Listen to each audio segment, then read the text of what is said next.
Um. Okay. So white flight. So it's basically. I'm only saying this because knowing that you don't benefit from patriarchy and knowing that you can get some salvation or some peace in feminism, but you'd rather be in patriarchy because there's a lot of women in feminism, and that's the reason for you being kept away from that. I don't know how to call that. I don't even think that's what it is. I just think that. Well, according to what you read, that's what that is. Because Bell Hooks said that um, the way patriarchal thinking damages boys are unable to call the problem by its true name, and by doing free themselves to envision a world where the feelings of boys can really matter. Perhaps they are silent because any critique of patriarchy necessarily leads to a discussion of whether conversion to feminist thinking and practice is the answer. So whenever you realize that patriarchy is no good, there's always going to be An alternative. And that alternative is feminism. So you have to have the discussion for the possible conversion from patriarchy to feminism. But because feminism is ran by women and all that, there's no conversation at all. Yeah, because it centers women, right? It centers women and their liberation, right? Yeah. First, and then everybody else's, and then you introduce like the intersectionality part. But not only that, I just think that men are just not comfortable with women in general, in women's spaces in general. What are you talking about? Men infiltrate women's spaces all the time. No. Now when it comes to feminism, now when it comes to their liberation, when I said that before that men infiltrate feminist spaces is to get access to women. It has to benefit them. It's not about them doing the work to change. They could lie and be like, hey, yeah, I'm a feminist just to be in women's spaces, but they're internally, they're not doing all the work. They just want to be in women's spaces. Yeah, but I'm saying when she says that it is difficult to understand the damages that is being done to men, and that would inevitably open up the possible conversion. Nobody is willing to talk about it because of that, in my opinion. No, I agree, right? And I think that it is up to men to decide, right? Remember, the will to change is up to you. It really isn't up to women to do the work. It's up to you. Yeah. So yeah. Another thing, she quoted a family therapist, Olga Silverstein, on the courage of raising good men. She says that says little about patriarchy, even as she does offer alternative strategies of raising boys. There are two major barriers preventing researchers from targeting patriarchy. Researchers fear that overtly political analysis will alienate readers on one hand, and on the other hand, they may simply have no alternative vision to offer. Again, with like, it's like researchers and authors, yeah, purposely omitting patriarchy by name because they don't want to be too political. They don't want to be too this and that. They don't want to be perceived as this type of author. So it's like do your job. Provide us with the information without being perceived one certain way.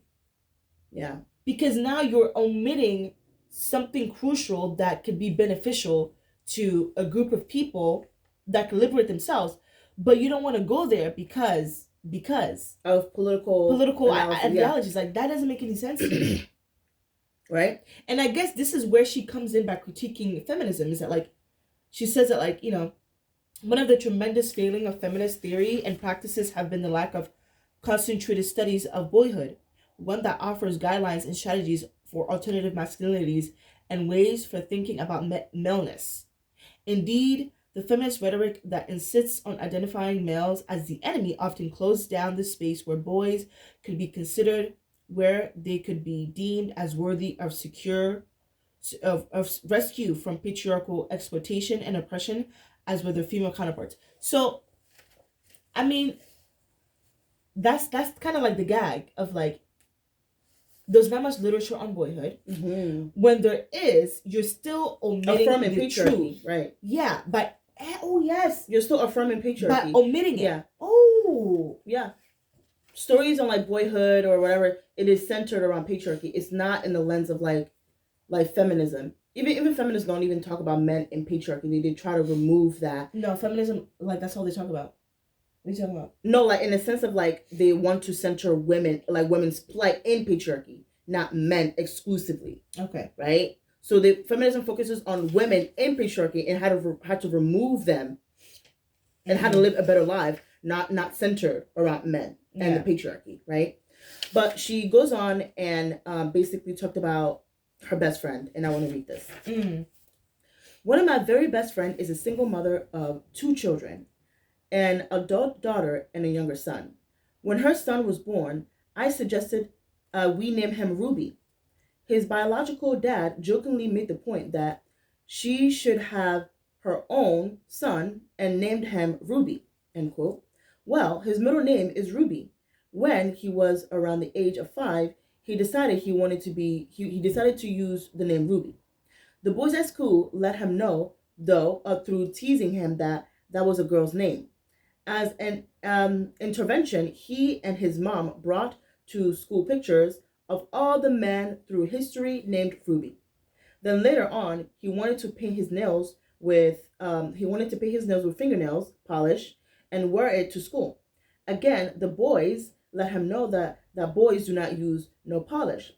His mother and sister gathered all the cool adult guys he knew they could come to school and show that men can wear nail polish. These were my friend's graduate years. However, when she began working full time, such vigilance became harder to maintain. Just recently, her son told her how much she likes the way she smells. She shared with him that you could smell the same. He let her know that there was no way he could go to school smelling sweet. He has gotten the message that boys don't smell good. Instead of urging him to raise the latest challenge, she now allowed him to choose and not judge his choices. Yet she feels sad for him. The conformity to patriarchal standard interfered with his longing. So basically, this instance was where you have this little boy growing up, and you see the transition that is taking place from going to school, going to an environment that is extremely patriarchal, which is an institution, which is school. And you have other boys bullying him that, boys named are not Ruby, boys don't wear nail polish, boys don't do this and that. Now, at every time, the mom and the sister intervene and say, hey, boys do wear nail polishes, and it's so cool. Boys' name are Ruby. Look at the famous, politician or, ballers or whatever that are named Ruby. Like, it's really cool. Now, as the time went on, the mother can't intervene any longer, right? Because the boy is growing up and he's learning. So now it is up to the boy to decide. No. Hey, let me finish. Okay, let me finish.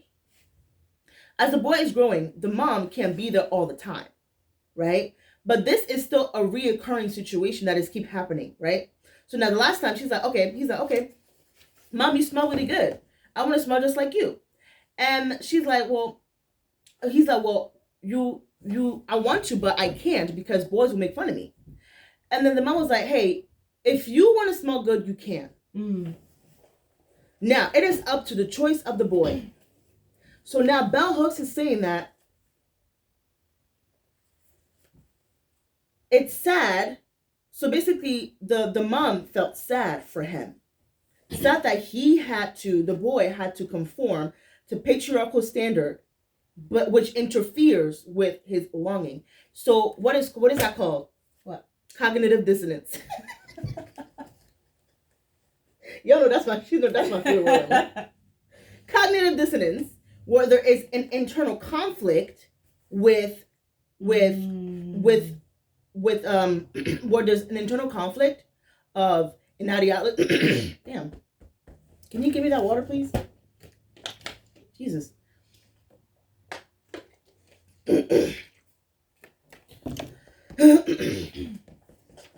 Where there is an internal conflict of your particular worldview, where you have to assimilate one way, but you also want to live your own life authentically. Right? So now you have this like, okay, like what do I do? Do I assimilate to the patriarchal thinking, or do I live my true self? Now, if I live my true self, I am going to reap the consequences of that. And what is the consequences? Not being seen, not being heard, being ousted, becoming an outcast, becoming the other. Now, if you assimilate to the patriarchal thinking, you will be loved, you will be worshipped, you'll be praised, but your self-esteem, your true self is hidden. So now you have to choose who you want to be in patriarchy. And that's what this boy has to do. The mom can't decide that for him any longer. He had to decide that for himself. Because patriarchy is not going anywhere anytime soon.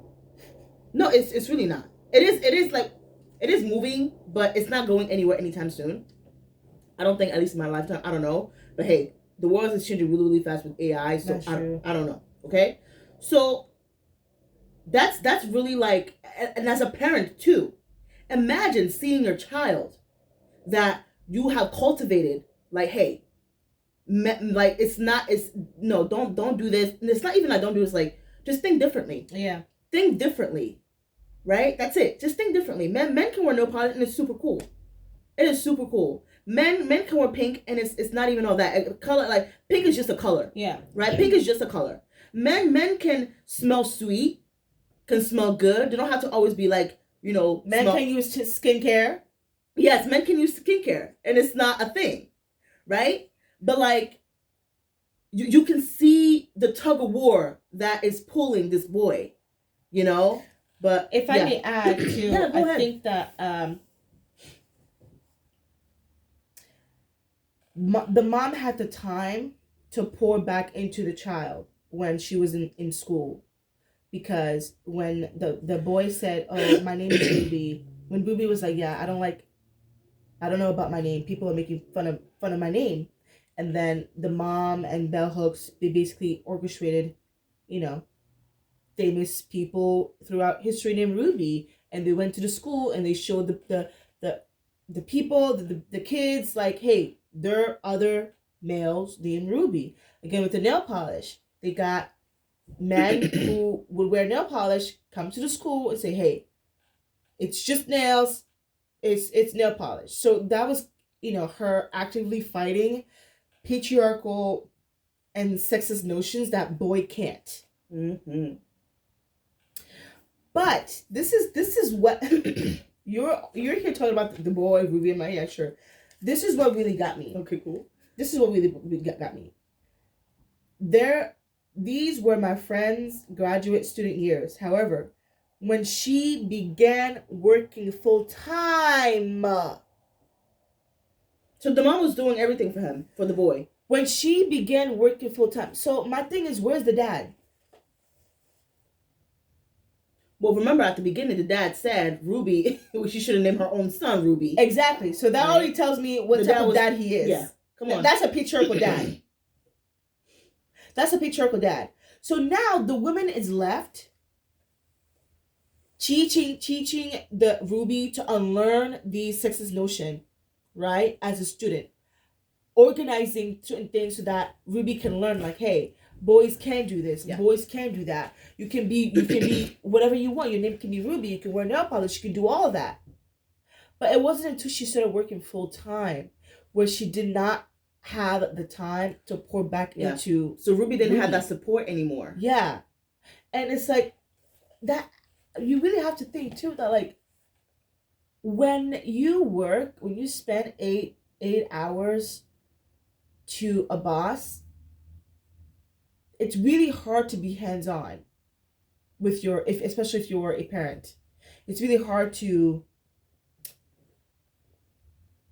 really unlearn certain, patriarchal notions, ideologies that you have within yourself, and also for the next generation, if you don't nip that shit in the bud, right then and there.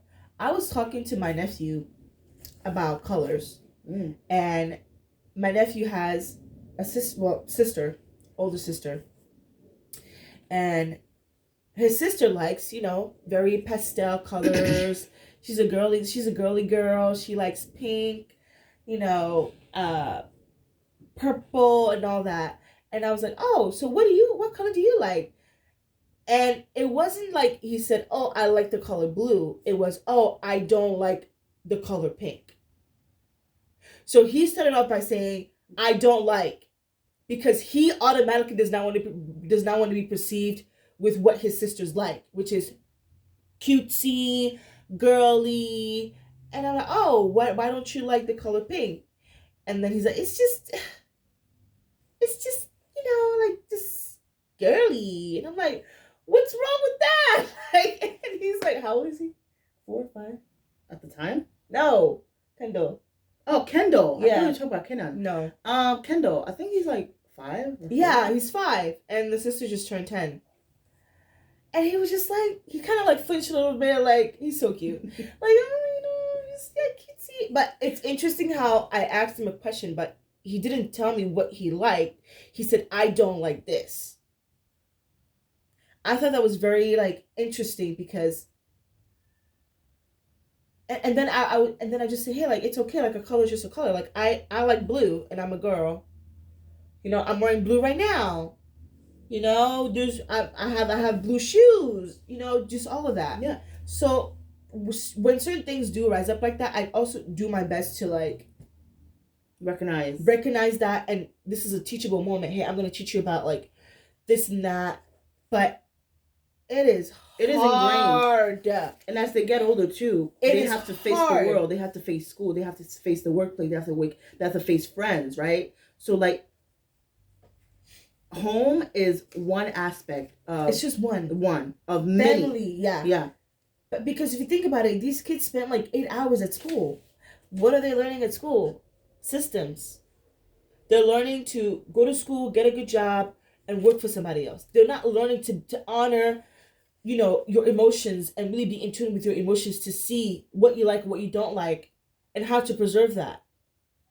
They just teach you to be a machine, to basically sever your emotional well-being, your emotional health, to serve somebody else. And that in turn can fuel a lot of boys with rage, because they don't know what to do with this feeling. They don't know what to do with these emotions, because they were never taught that when they were young. So that can be very, very hard to undo once you're like a young adult. Yeah. Okay, so Bell Hooks went on to talk about Terrence Real, who's a therapist that she was referencing throughout the book. And he basically wrote a book, How Can I Get Through to You? And he is a father of 2 sons. And this is what he stated. Our son learned the code early and well. And don't cry. Don't be vulnerable. Don't show weakness. Ultimately, don't show that you care. As a society, we may have some notion that raising whole boys and girls is a good idea, but that doesn't mean that we actually do. Even though you or I must be committed in raising less straight-jacketed kids, the culture at large, while perhaps changing, is still far from changed.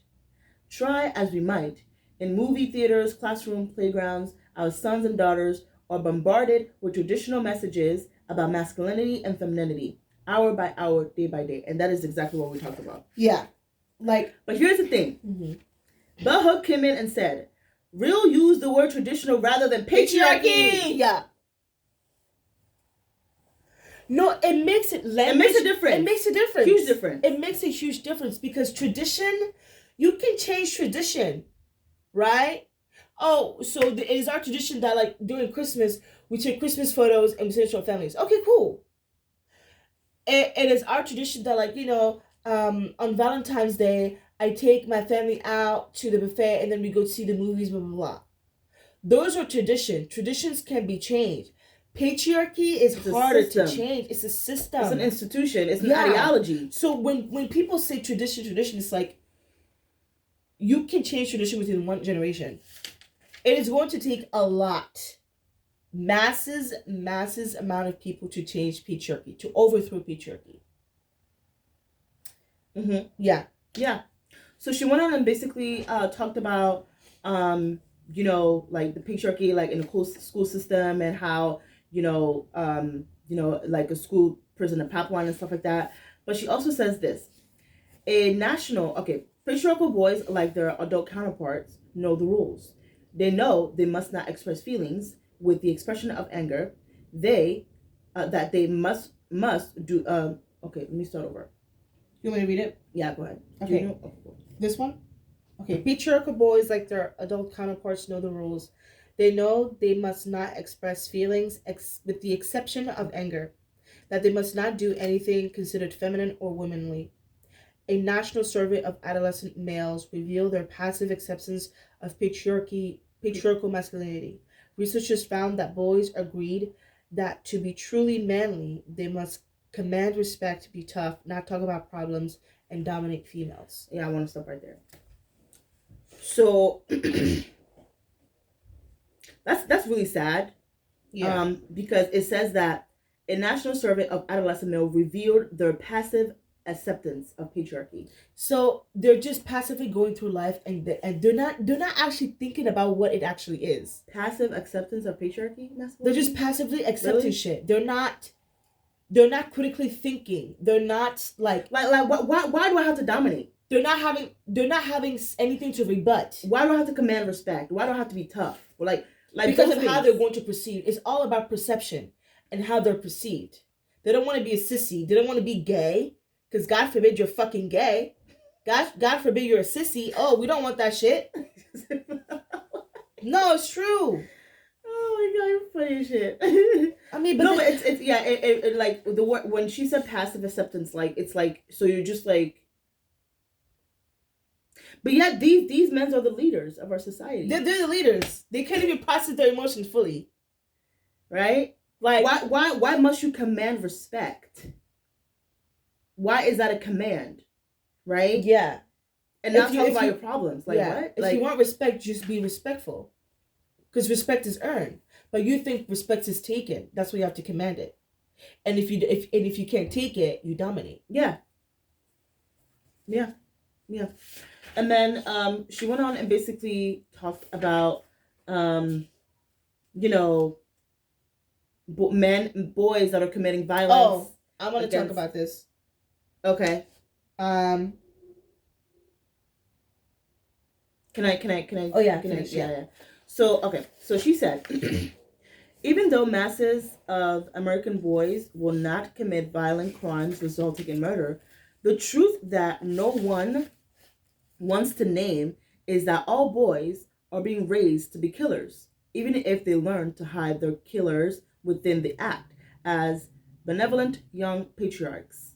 More and more girls who embrace patriarchal thinking also embrace the notion that they must be violent to have power.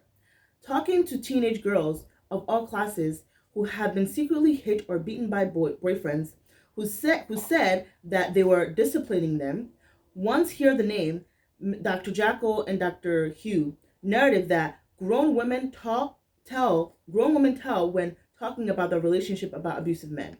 These girls describe seemingly nice guys who has rageful outbursts. Time and time again, we hear on our national news about the seemingly nice, quiet young male whose violent underpinning are certainly revealed. Boys are encouraged by patriarchal thinking to claim rage as its easiest path to maleness. It should come to no surprise then that benefits the surface that there is setting anger in boys, a rage waiting for the moment to be heard. My question is, where's the rage coming from? The rage is coming from a suppressed, unprocessed emotions that they have in their boyhood. They can't process their emotion because they don't have the language to articulate what they're feeling. Under that rage is depression. Like we talked about it, not being heard and all of that, or not being loved when they were young. So it's bottled up in rage and they just unleash it. And I feel like this rage is almost as if it's a rite of passage. Rite of passage? Yeah, it's how they become monsters. It's how they go from being a boy to being a man. What? I think you know how like in cultures, you know how like in Spanish cultures you have the quinceañera Yeah. for the girls, right?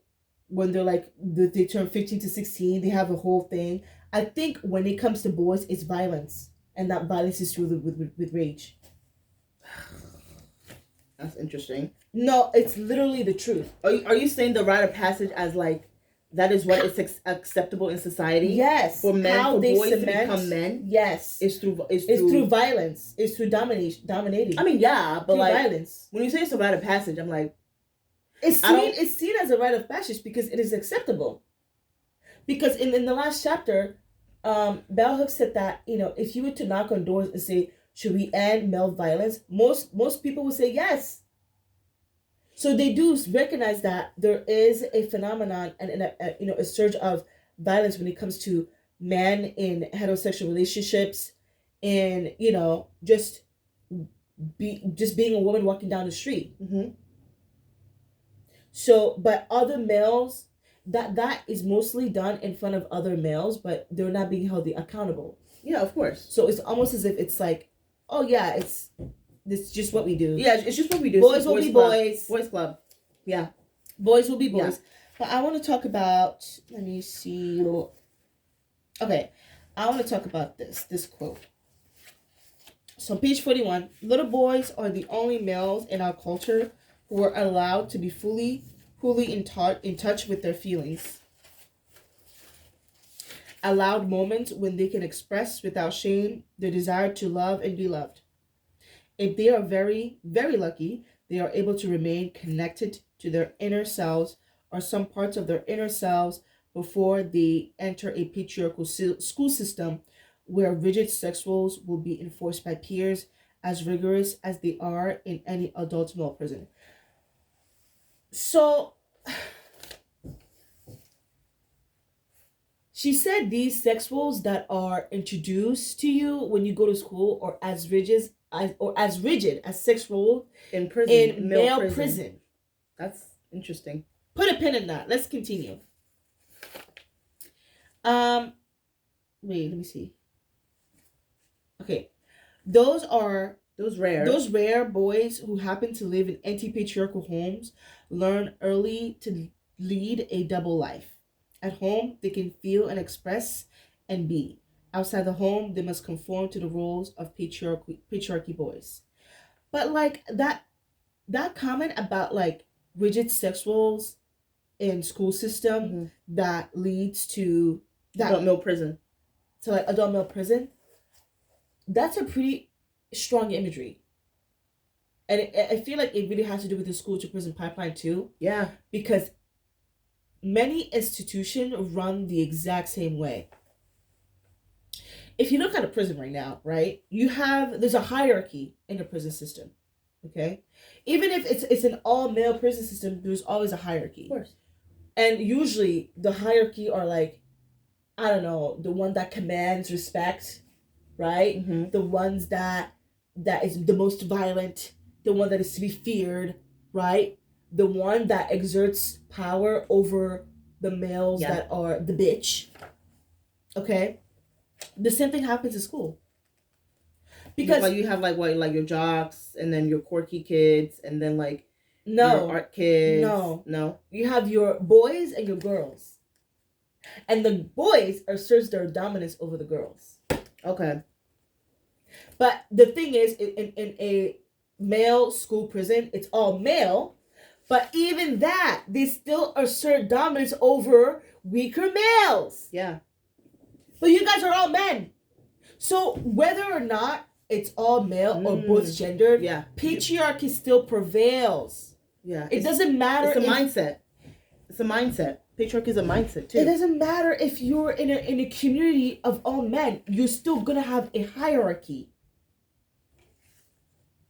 So that was really interesting to me that she made that connection. Yeah.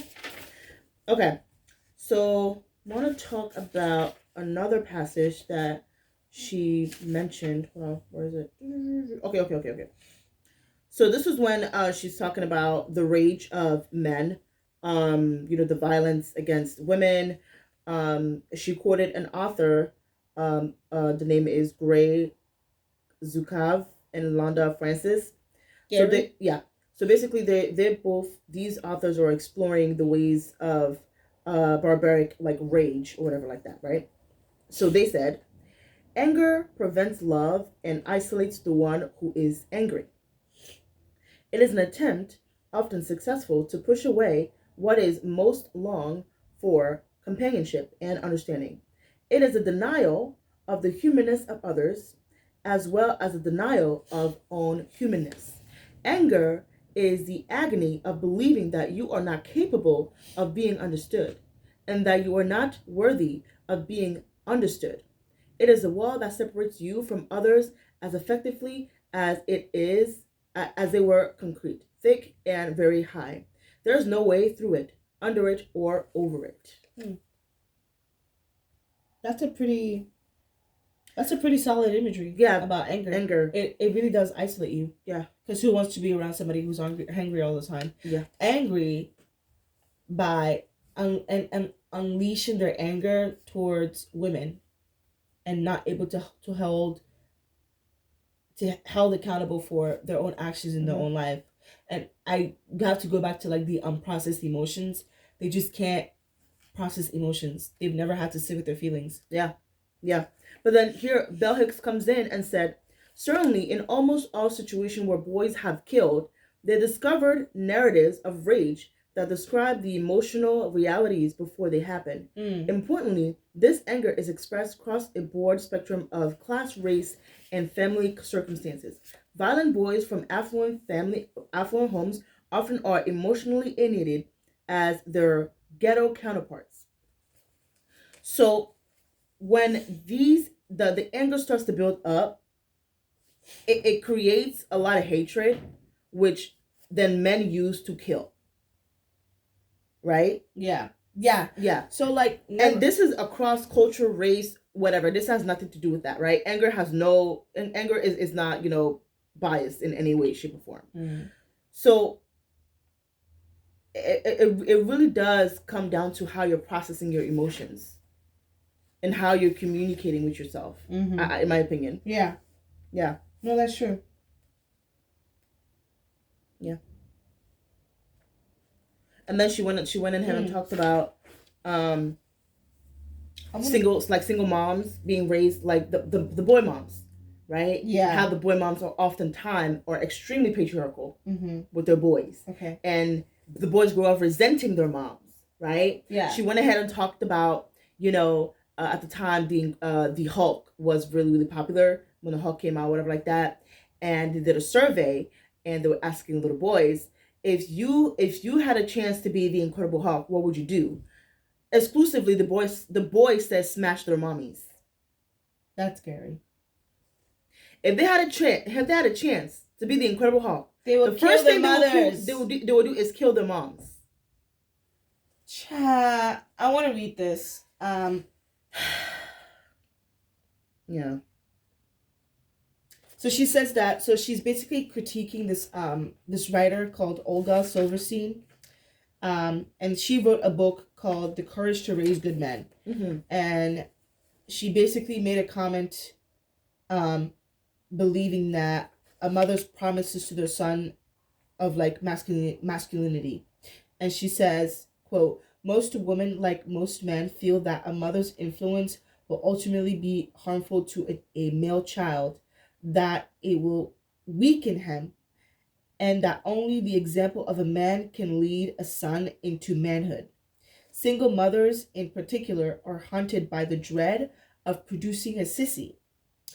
So, and then she goes on to talk about like homophobia and how there's like an underlying fear of women raising young boys because they're going to grow up to be gay. And if,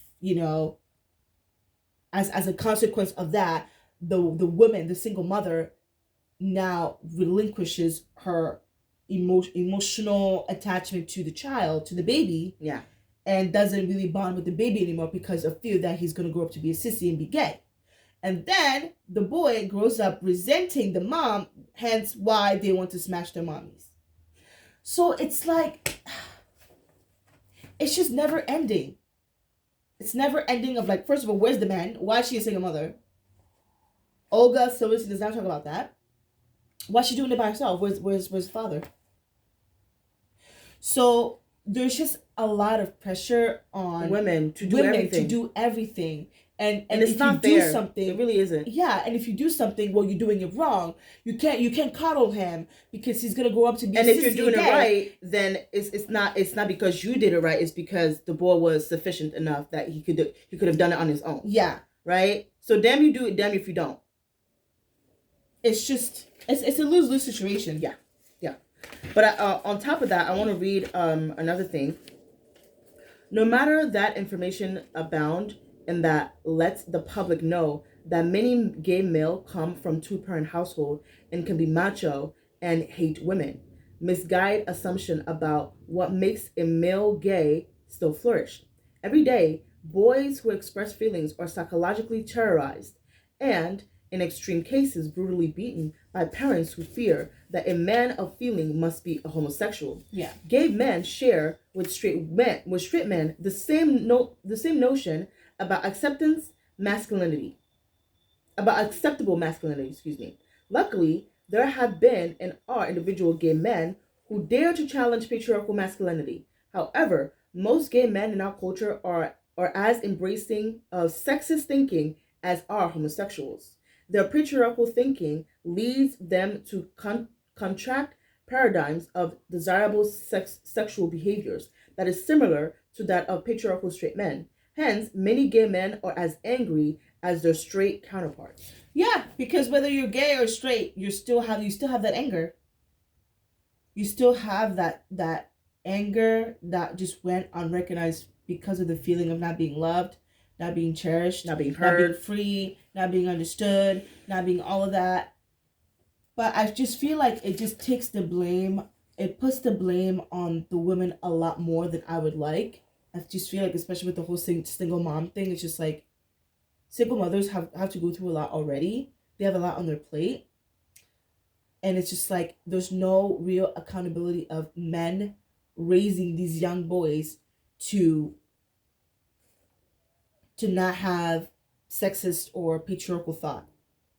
Because that work is usually rests on the women. Yeah. Because women are primary caretakers, they're primary caregivers. So I don't know why men are still the leaders. Women have always been the leaders. But right? then the men complain that you're raising a gay son.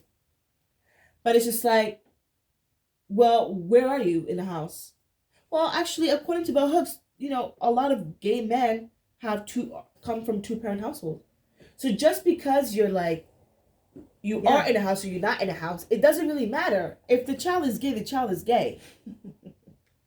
It's not.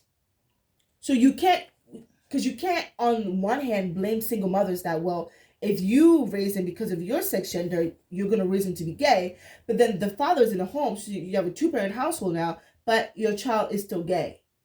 So what's the common denominator? So it's just homophobia. That's it. Yeah. It's just homophobia. Yeah. Yeah. And then she went on to talk about the fathers. Now we get into the fathers, right?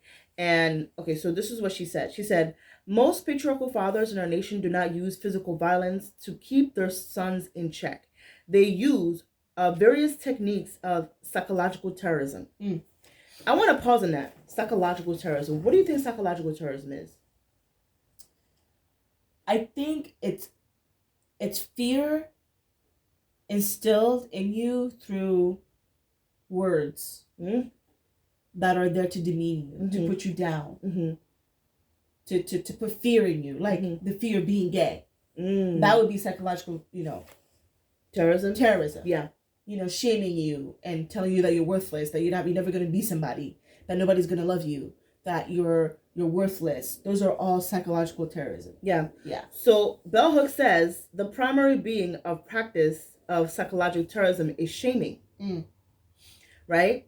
So she went on to say, patriarchal fathers cannot love their sons because the rules of patriarchy dictate that they stand in competition with their sons, ready to prove that they are the real man, the one in charge. So you're in competition with your sons? Oh, is that true? I believe that. I see that all the time. Yeah. Because, right, fathers sees their son as themselves. Free. They can do whatever they want because they're young. They can cry, they can be loud, they're free emotionally. The fathers are not. So they're envious of that. They're envious. They're envious of that freedom when that they once had, but they no longer have. They no longer possess. Child. Yeah. I'm like, I was surprised. I'm like, wait, dads are out here envious with their because I typically hear women being envious of mothers being envious of their daughters. Yeah. I've never heard the counterpart. To be honest, emotionally, yes, fathers are envious of their sons emotionally. That's true. Child, this chapter was really good. Okay. This is a long chapter. Yeah. And then she went on and basically talks about the grievance of men and how in patriarchy it is unacceptable to grieve. Right? Men cannot cry or show vulnerability. It is up only to the women to do that. Right? Hence why when women cry, men don't take women seriously because, oh, why are you crying? Like you do this shit all the time. Okay. Yeah. So she is talking about this instance where when she was a child, where there was like a funeral, she went to church and she saw men cry, and that was very honorable by that standard because it was at an institution, right, that they were able to do that, like church, right? So I basically quoted this. It says, men in particular seem incapable of grieving and mourning on an individual basis, trapped by a world that tells them boys should not express feelings. Teenage males have nowhere to go where grief is acceptable. Right? And that's very, very powerful because I think with girls, like girls have their moms, their like aunties, their friends to rely on them emotionally, right? But as boys, when they grow up, their influence is smaller. No, not even that. Even their boy friends. Their homeboys. Excuse me. Their homeboys. They don't know how to process their own emotions. So where are they gonna go? Yeah, they have nowhere. And if they come to the women, like it's gonna be looked like as like, oh, like I don't know. It's weird. I guess boys don't have the same support as the girls because they haven't built that for themselves. Women will build support for themselves, and that support will be shitting on other men, but that will still be support. Men will not do that. They won't do that. I mean, that's what men claim feminism is, right? Shitting on other men. Well, really? Women shitting on men. Oh, but in that feminist sphere, women have support, but you don't. Yeah. And then she went on to say, as much as grown-up complain about adolescent male anger, most adults are more comfortable confronting a raging teenager than one who is overwhelmed by sorrow and cannot stop weeping, right? Ooh. Boys learn to cover up grief with anger. The more troubled the boy, the more intense the mask of indifference. Shutting down emotionally is the best defense when the longing of connection must be denied. And that's pretty sad that people would rather console an angry teenager than a teenager that is like the grown man that is weeping and with grief. Yeah. So and I don't know, because do you know why though?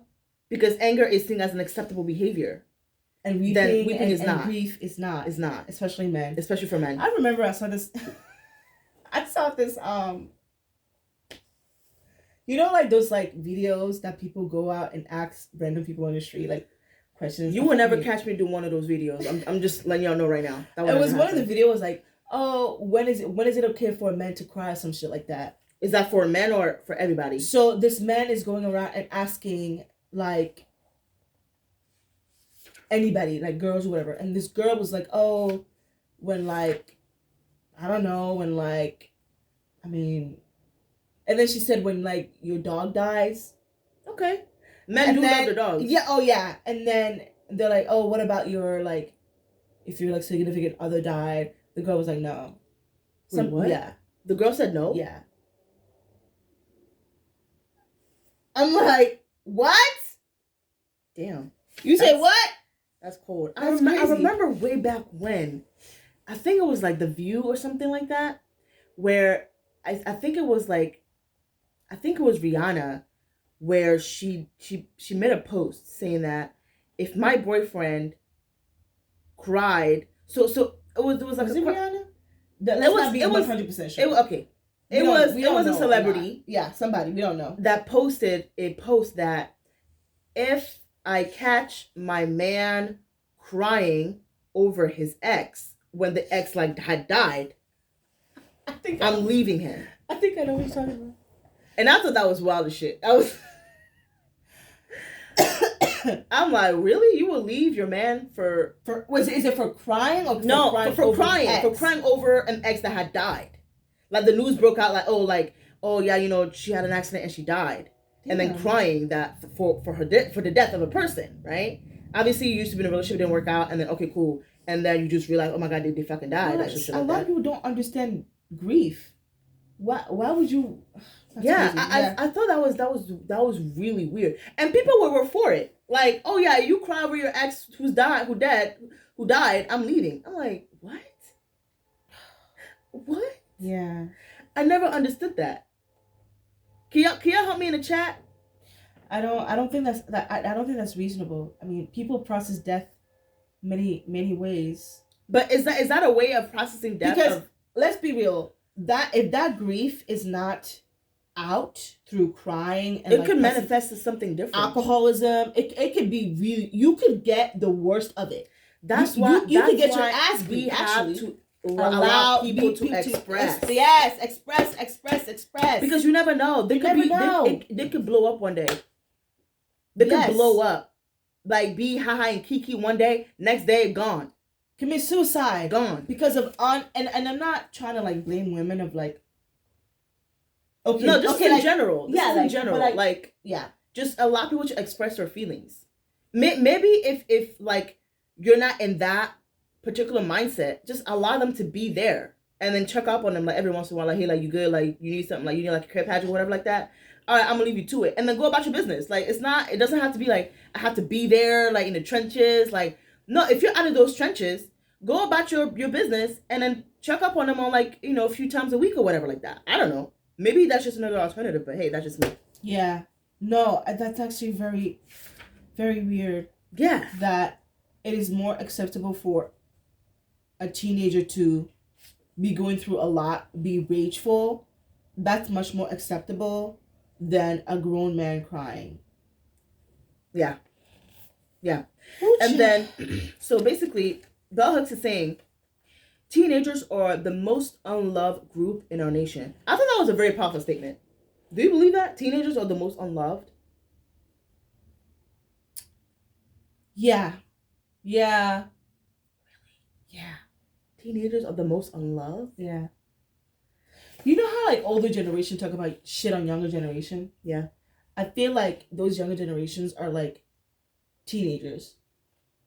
Not necessarily. Because teenagers are at the age where like their bodies are changing, hormones is on 10, right? They think they know how the real world works and they have really solid ideas, but their frontal lobe is not fully developed to really fully cement their place in the world. Mm-hmm. So they come out with like full ideas and all that. Yeah, we can change the world, and yes, they can, but they haven't processed a lot of the shit that the older generation have. Yeah, or not only that, but like they don't know much yet. That's so funny. The older generation always be like, oh, back in my day, like they always like to shit on younger generation. That's like, so funny. Things differently, but I would say so. Like really, yeah. Why? No. I think you're kind of right, because I remember I was at the library and there was two librarians, one older woman, I think she was like in her boomer, and then like Gen Z, like core Gen Z, like I think she's like 17, 18, whatever like that. And they were having a conversation. And the older lady was keep getting upset at this teenager, right? The teenager, I remember she was saying like, just help me understand. I'm trying to understand you. The teenager was saying that. But then the older lady was like, well, this is the problem. The problem is that your generation is this, that, and the third. Y'all don't listen. Y'all don't want to listen to the older folks. Y'all just want to do what y'all want to do. And then when y'all get in these consequences, y'all want to look up at these older generation. Well, hey, you made your decision, boo. You made your decision. Like, she was coming really hot. Yeah, there was no compassion. She was coming really hot, and the teenager was just listening. Like, she's like, okay, I understand what you're saying, but like, I think, I'm just trying to have like a constructive, like, conversation with you. But the lady did not want to hear it. She just wanted to say what she wanted to say. Yeah. And I felt like at that instance, I'm like, girl, like, why are you still trying to like reason with this lady? Like, she don't care about what you have to say. Yeah. She really don't. And in that instance, I can understand why, like, teenagers feel like they're not being heard, right? I was a teenager once, right? They, shut up, don't have that. I didn't say anything. They feel like, they just don't have no place in the world, right? But I think it comes to like growing up and finding your place. It's just a part of growing up. Yeah, it's part of growing up. That's it. Yeah. Like, the feeling. Yeah. I mean, I wouldn't flat out say that they're the most unloved group. I feel like the most unloved group is older people. The most unloved group is older people? Yeah. Men and women? Yeah. Like I'm talking like 60s, 70s. They're unloved? Yeah. By society? No one gives a shit about them. Because if you think about it, society's just waiting for you to die. No, like, let's be real. Let's be real. I think the most unloved group is males. In a sense that they will never find that authentic love. Yeah, outside of patriarchy, they will never find that authentic, genuine love for themselves. Most men will never be loved from others. Yeah. Most people will never be loved, but like most men will never know what love is, and that's really sad. Yeah, because they would rather be held by the grasp of patriarchy than revoking their rights to patriarchal power for the glimpse of knowing love. They will never fucking do it. Yeah, they will not do it. No. Yeah, they're very, very resistant. Because why would I give away my power? But you don't have power in patriarchy. You really don't. Because you're just one individual. You're just one person that is in this grand scheme of this system that has literally turned this world upside down. Yeah. I think that's fair. I think those are all my notes. Yeah. Oh yeah, and then remember how she talked about Harry Potter too? Yeah, she actually have a really interesting take on Harry Potter. About how Harry Potter and all these children books, literature, just reinforces patriarchy.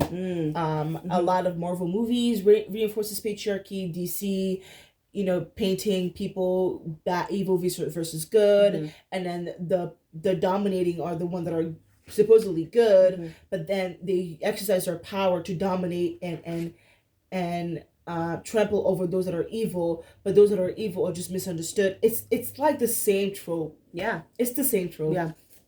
There's no surprises here. There's no like alternate reality where media is not actively playing the part in furthering patriarchy. It is. It really is. Yeah. Yeah. But this last paragraph of chapter 3, I really want to read. I think it's really important. Yeah, we need to wrap it up. The sun is setting. Yeah. To fully protect and honor the emotional lives of boys, we must challenge patriarchal culture.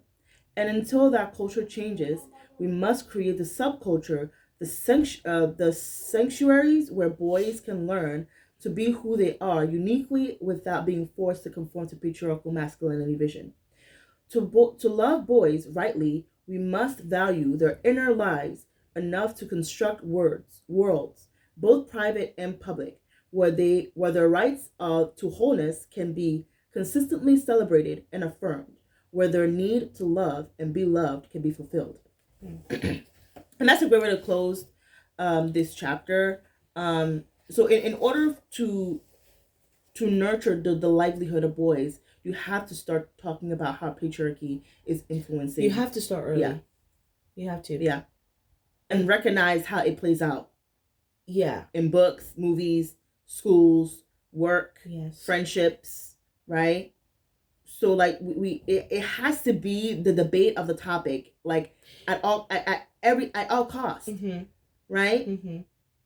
Like it's really important. Very important. I believe for men among themselves to really go ahead and challenge the status quo, right? Just have courage, have the courage to just challenge what you have been taught about yourself, about patriarchy, about who you really are. It's time to deconstruct, guys. It's time. Yeah, it's time to. It's been time. Because if you don't, then you're gonna suffer. You're not even gonna be loved. You're not even gonna like. And love is the most and I don't believe force. Love under patriarchy. There's no such thing. There's no such thing. There's no such thing as love even under patriarchy. Even in those patriarchal marriages, and no matter how you're trying to sell it, I don't fucking buy it.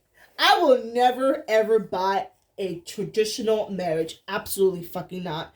Because at the end of the day, you're still participating under patriarchy. You're still exercising patriarchal, sexist, rigid, gender roles that are and outdated. It really limits you to just be free, right? Like, always have to perform. Always have, because like it is a performance. Patriarchy is a performance, right?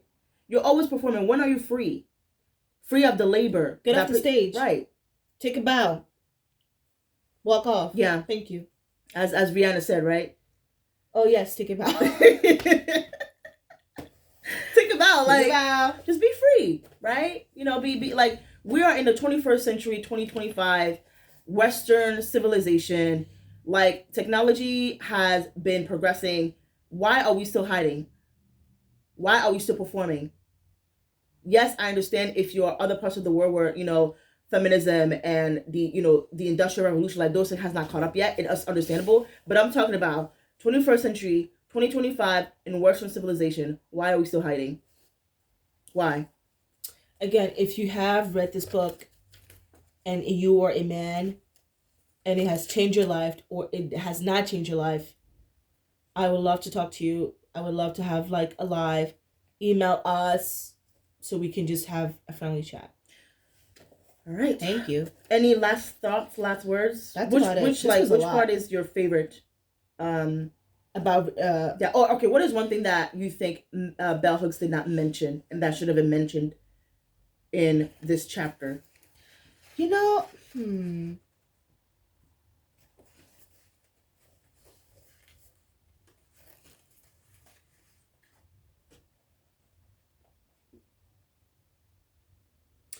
I guess when she usually closes her chapters, she talks about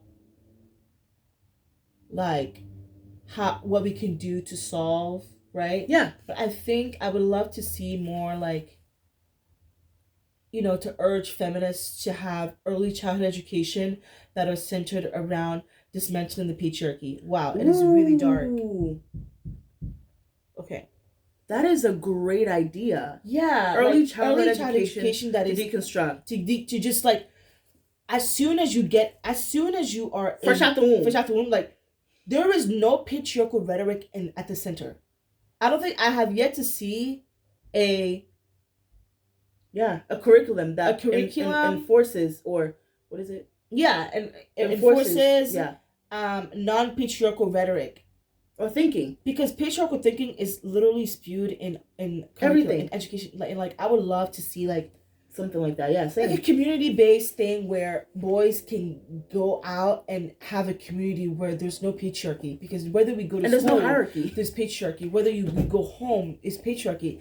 Television, patriarchy. But I want a space where there's no patriarchal, rigid, sexist gender roles being performed by children. Okay, we may have to cut because it's really dark. Okay, that's fine. But yeah, I agree with exactly what you said. Yeah. And I want to know in the chat, if you're a man, what would your version of a non-patriarchal society look like for you? If you had a 24 hours where you could live in a non-patriarchal setting, what would that look like? What would you do? I really want to know, because How would you feel? Yeah, I really want to envision that life. for the men, not for you, women. I mean, obviously for women we know, but for you, I want to know what would that look like. But yeah, let us know. Thank you. All right. Okay. Well, the sun is setting, and we're gonna go. Yeah. All right. Like and subscribe. Thank you.